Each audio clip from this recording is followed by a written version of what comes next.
For our very first episode, we will be covering the town of Bridgewater, Massachusetts.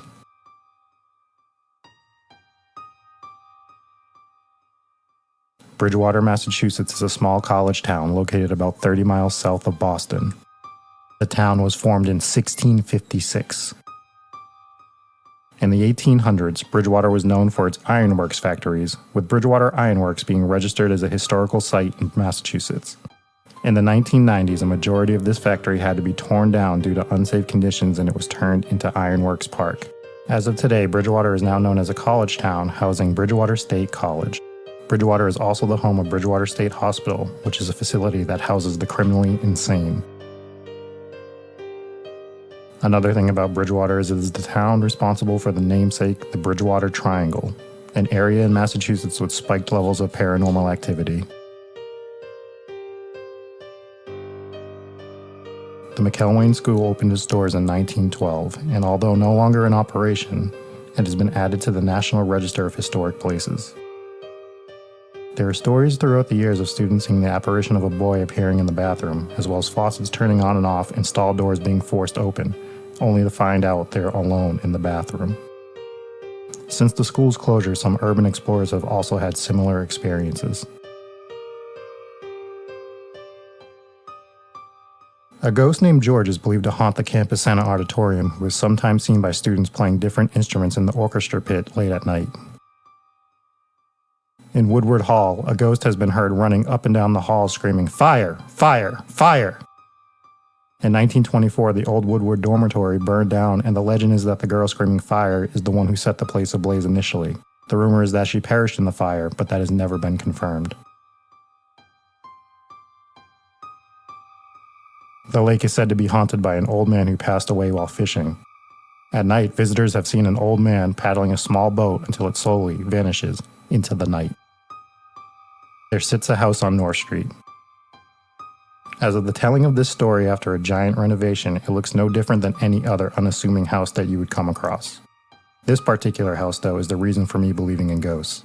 My grandparents purchased this house in the mid-1960s and were the owners of this house for nearly 50 years. 50 years of memories that range from good to the unexplained.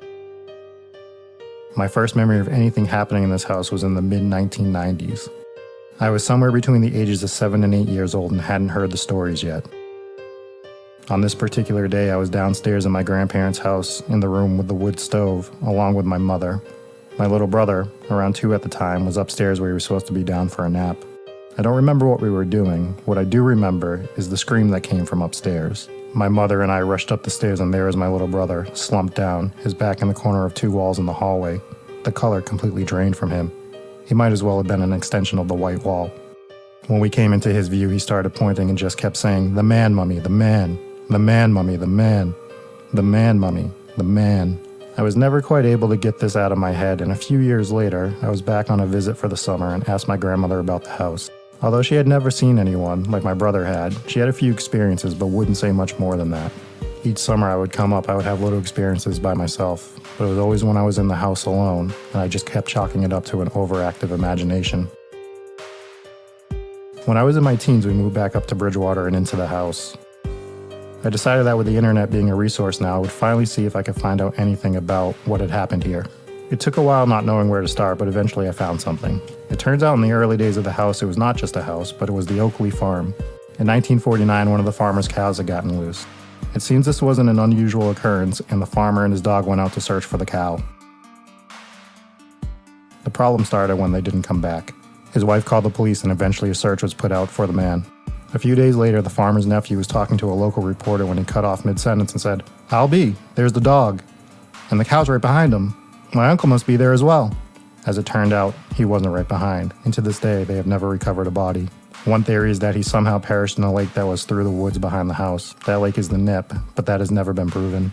I asked my mother about this after discovering it, and she had vaguely heard the story over the years. Although she wasn't able to provide more info, what she did tell me is that a family she went to school with had purchased a house before my grandparents. After talking with my mother at school one day, the children told her that they had sold the house after less than a year of living there because they were so terrified of it. Throughout the years, I did what I could to never be alone in that house. I always felt uneasy when they're alone. When I was in my mid to late 20s, my grandfather became ill. In order to get the proper care needed, that means they were going to have to move out of the house. This meant that they needed somebody to move in to take care of things in their absence. When no one else stepped up to the plate, I volunteered reluctantly. One of the reasons someone needed to be in the house was because the only heating system for the place was a wood stove that needed to be run. Upon moving in, I loaded the stove and took a picture of the inside just for a throwaway social media post. When I looked at the photo I had taken, my jaw dropped. There was an image of a skull in the fire. There were many incidents of hearing things move and shift upstairs the 2 years that I was there alone, but 2 of them stick out more than others. I'll share those with you now. One evening, I had my best friend and his now wife over just to hang and watch TV. We were downstairs in the living room and they had brought their dog Max with them. The foot of the stairs and started barking. Once we were able to get him to come back and calm down a bit, that's when we heard the floorboards. This wasn't just a quick creak. We heard someone walk from the far bedroom to the bedroom closest to the top of the stairs with slow, deliberate steps. Other than the incident with my brother, the story that I'll end with is still the most unsettling to me. I had a friend that worked overnights, and occasionally I would go and hang out with him while he was at work to help the time pass. One night I came home around 2 a.m. I walked into the house and into the bathroom to get ready for bed. I heard a conversation happening, but I thought nothing of it because to this day I leave the bedroom TV on. As I was brushing my teeth, the conversation continued. But I was tuning it out, not really listening to the subject of the talk. As I said, to me it was just a conversation on TV. I left the bathroom, I took a right to head to the bedroom, and as soon as I got to the door, the conversation stopped abruptly. I looked in the room, my TV was off. As soon as I realized this, behind me at the top of the stairs, I heard a man say something loudly, and there was complete silence again. To this day, I can't remember what was said, I just remember the tone and the volume that I heard from the top of the stairs. I still get goosebumps thinking of this moment.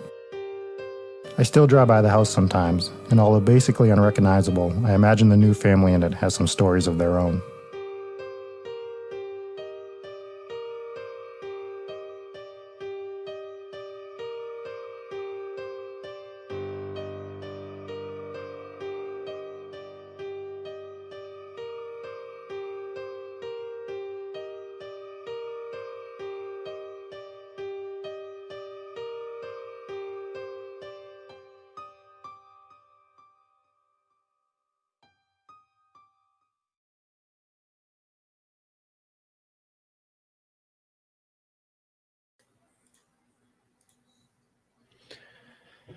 What's up, ladies and gentlemen, and welcome into the very first live broadcast of the Hometown Ghost Stories podcast. What a way to start, too. It's a personal story from myself, actually. Introduce ourselves. I'm Rob, along with Jesse and Dave. We've been waiting to do this for a long time, and it's a little later than we wanted to, but we're glad to get this out to you guys. Hey, it's still October. It's the day before Halloween, and we are off and running. Nice job on the video editing and putting that together. Came out nice. And we got some personal stories inside that house, and that's what the show is going to be about. It's going to be about personal ghost stories, hometown ghost stories, your ghost stories. So if anybody has their own ghost stories they want to submit, you can message them to us. Link up with us on Twitter. These are all our Twitter handles here, at Jesse C. Wilkins, at King Oakley, at Dave Wilkins 12. And what is going on with my computer? Sorry. So we want to hit on a lot of personal stories along with telling these like small town histories and small town like little things. Like we touched on the Bridgewater Triangle a little bit in this episode, not much because we kind of want to save that for something later. But for the most part, we're going to be hitting like towns that are haunted. We're looking at doing Tombstone, Arizona, for example. But as we get more and more submissions, we'll be doing more history on smaller towns that people might not have heard of before. Exactly. So let's get into it. Let's talk about this house because we've all been to this house. We've all experienced how this house was before they renovated it. And you were living there for a while. I spent many nights there. Dave was there many nights. We did. I slept in the attic once. You did sleep in the attic. Sleep in the attic. Absolutely creepy. And that house it was always entertaining. Everyone wanted to go there and check it out and experience what we could, with ourselves and go see it for themselves. And we would get, other than the dog barking, the picture that you caught, we got flashlights to turn on in the attic. Flashlights that exploded in the attic. Yeah, we got EMF readings, voice, spirit box stuff. We had footage of it, and we had it on our former YouTube channel, which ended up getting hacked by the Koreans and turned into a propaganda outlet, and thus it was deleted. But the one that we did was kind of like a spoof one anyways, but we did legit investigations in there, and it was creepy. So you went over most of the history of the house and everything like that. You talked about the night you had alluded to a friend and his now wife, which was me, and my wife, Right. which we did stay there. It was like the most horrifying night. And I think was that the night that it was the snowstorm? We were looking to get snowed in there, or was that a different night? Yeah, no, that was the snowstorm night. So you and your wife came over, and what we decided to do was like, hey, I have this wood stove just in case power goes out. At least we'll be warm. Power did end up going out, so we were in the dark, just keeping the wood stove going. And we had a few things that we heard here and there, but the one from that particular night that I remember is we were all like just hanging out with nothing happening, and we just hear stuff getting thrown against the wall upstairs. Just like not like wind hitting the house. We heard boxes like hitting the wall. We were like, what is happening up there? And then you had mentioned it that just the one that all of us kind of just like stopped and listened to was when we heard someone just walking, just footstep after footstep going from one bedroom to the other. And it was it wasn't just one or two, it was like 7 or 8 steps, and it was loud thumps. And we're like, that is someone walking, and that was creepy as hell. Yeah, almost like an L shape, because it went from there was like a bedroom here, and you would walk up the hallway and then go take a right.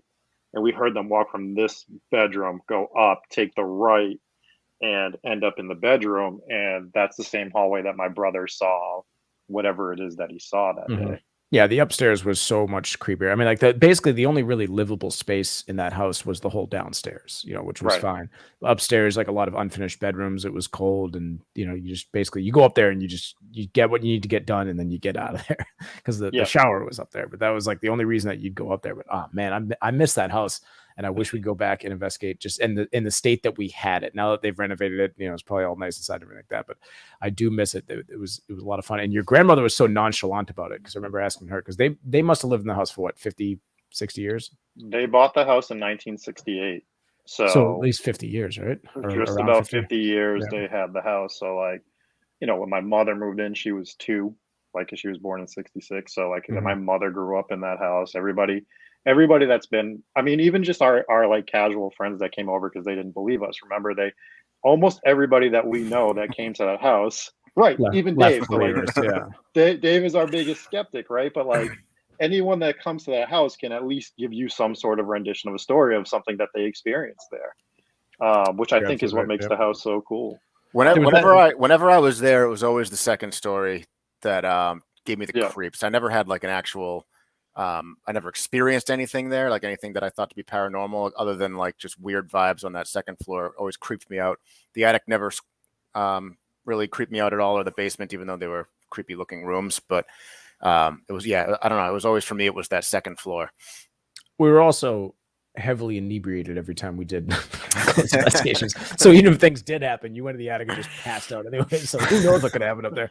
But I think one of the things I do remember is when we did film that episode, we had interviewed your grandmother, and she was so nonchalant about all the ghost stories that she had. And she was, because I would ask her, like what kind of things that you had experienced. She's like, oh, they would have conversations. And, oh, yeah, it's definitely haunted. We would hear voices, and this would happen, and the dog would bark at this or that. And she was just so, because clearly she'd been experiencing it for 50 years. Yeah. She's just so like, oh, yeah, those are the ghosts. They live here too.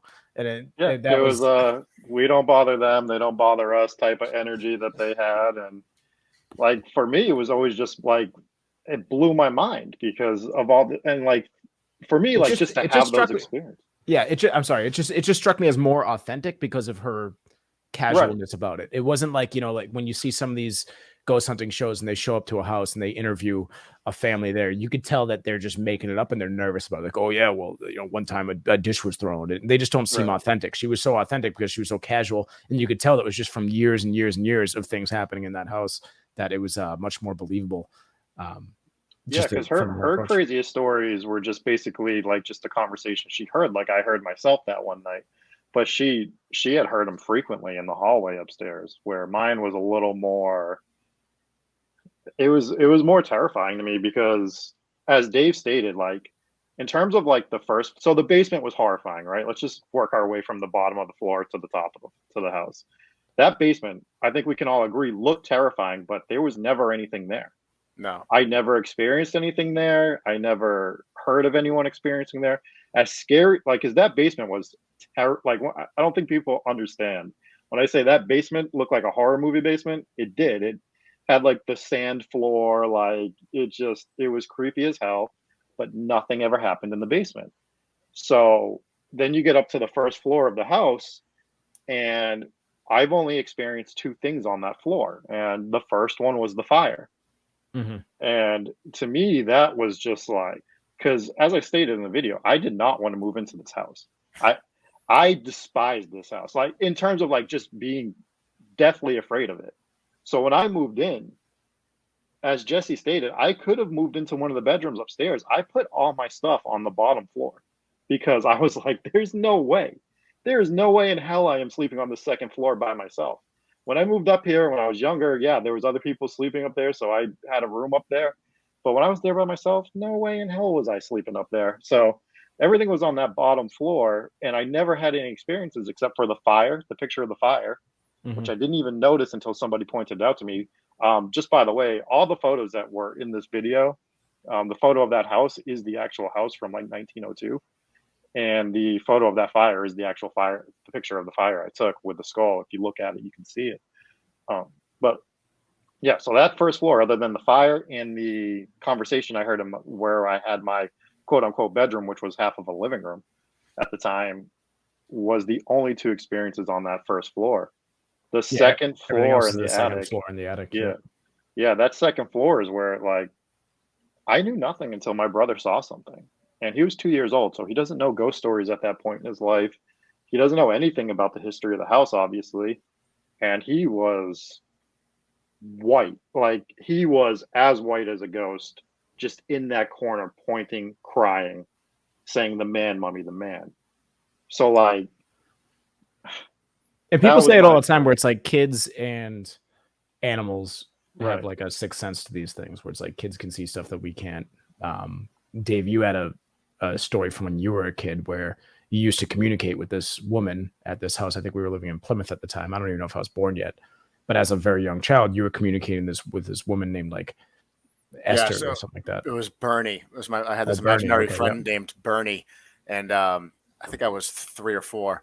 And my mother one day was with the neighbor, and she was like, "Oh yeah, and she was talking about the people who lived there before. And she's like, "Oh, she was such a nice woman. It was so sad she died. She was so young, blah, blah, blah." And my mother was like, "Well, what was her name?" She's like, "Her name was Bernice."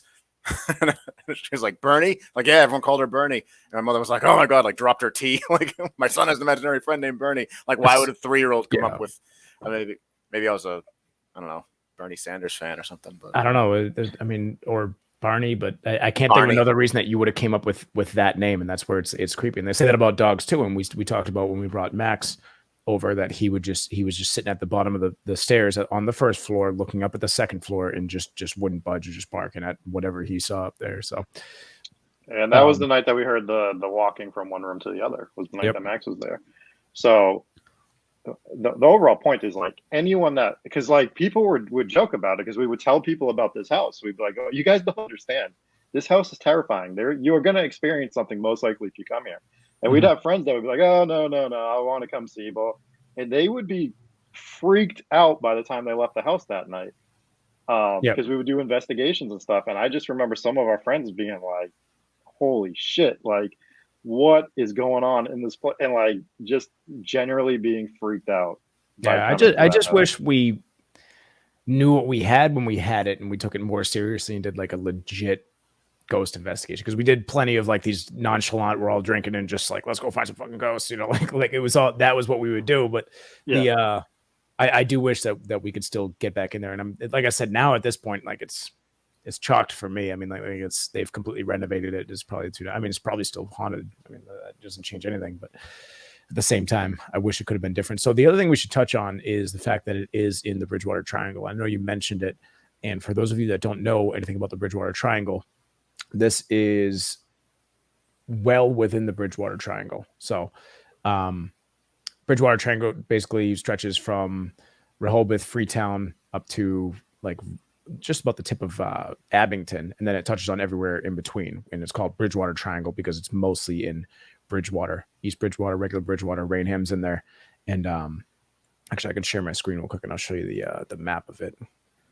Yeah, actually, that was the one messed up in the videos. I had a map of the Bridgewater Triangle, and somehow it just absolutely decided not to work. But yeah, the Bridgewater Triangle is one of the most interesting paranormal areas there is. They were talking about making a season of American Horror Story out of it because it just, you name it, it's happened in the Bridgewater Triangle. There's ghost stories, there's murders, there's aliens, there's pterodactyls, there's Bigfoot sightings, like there's everything. Like, so like you have some sort of paranormal or, other, worldly experience.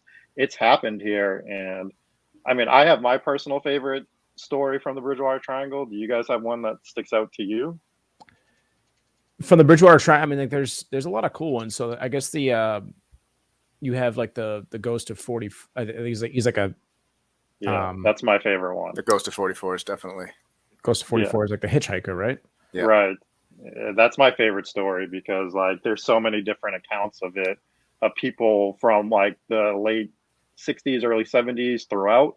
So just like people that weren't actually talking to each other, and they all have like same or similar accounts where they stop to pick up this guy. Sometimes he's clean cut, sometimes he's a little raggy, but he always has like a red plaid shirt on. He's got red hair, and they pick him up as he's hitchhiking, and in the middle of the ride he just disappears, and they just hear him start laughing sometimes, and it's just like, yeah, that's definitely the creepiest of the stories. We went to, I think, almost all of these locations. We filmed a special on the Bridgewater Triangle with one of the guys from the documentary. I can't remember his name, but yeah, the main director of that, we interviewed him in front of the NIP actually, which I hit on here because one of the theories is that the guy from the house that haunts the house is somewhere in the NIP, and that's the place that we interviewed the director.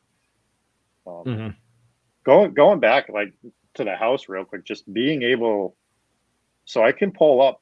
I pulled up the Enterprise, which is the local newspaper article from like 1949, I believe it was.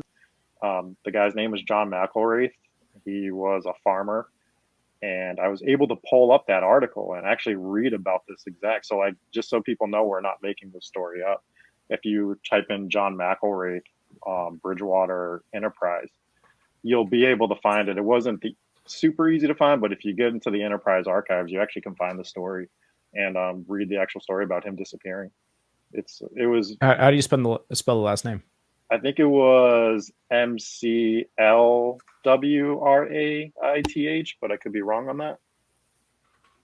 But he was a real person. I saw somebody a couple years ago in one of the local Bridgewater group post about the story who was related to him. It was like his great nephew or his nephew or something. And yeah, it's just a weird story. There's different theories on what happened to him. Some people think he was hit by somebody in a car and they hid the body, but his body was never recovered. Quicksand was the craziest one, but apparently, like back in the day, behind where the house was, when it was all woods and stuff, there was quicksand, and people were like, they think that maybe he got caught in that, and I don't know, man. Like, yeah, see if you can find it, because what I'm pulling up is images that are so small I can't even read them. Yeah, it's like I said, like it's going to be too tough for us to find the article now. But yeah, if we do find the article, what we can do is share it on our Facebook page and our Twitter page as we get that going, and just kind of share that with everybody to show them that the story is real and that is what happened at that house. And yeah, I'm wondering if the people that went in and renovated it have experienced any of the hauntings. Yeah, I would not be surprised if they did, but. Might be fun to try and get in touch with them. Yeah, absolutely. But that's the story. Freak them out a little bit. Guess what? Your house is haunted. Yeah, we have a lot of evidence that supports it. So, anyways, that is a hometown ghost. Anything else you want to touch on that house and any of your experiences? Dave, what was like your main, like what was the one thing for you that you look back on and remember from that house? So I alluded to it earlier, and like I said, I never actually had a real paranormal experience there myself personally, but it was always just the vibes. Like I didn't like being on that second floor. It never. I always felt weird. I felt uncomfortable, and just it's really just weird energy on that floor for me. But as far as the attic, we always had the most fun searching for stuff in the attic. We never, although we had the flashlight exploded in the attic. That was that one stands out in my memory. That was something, and it was always turning on and off. But to be honest, it was always creepy.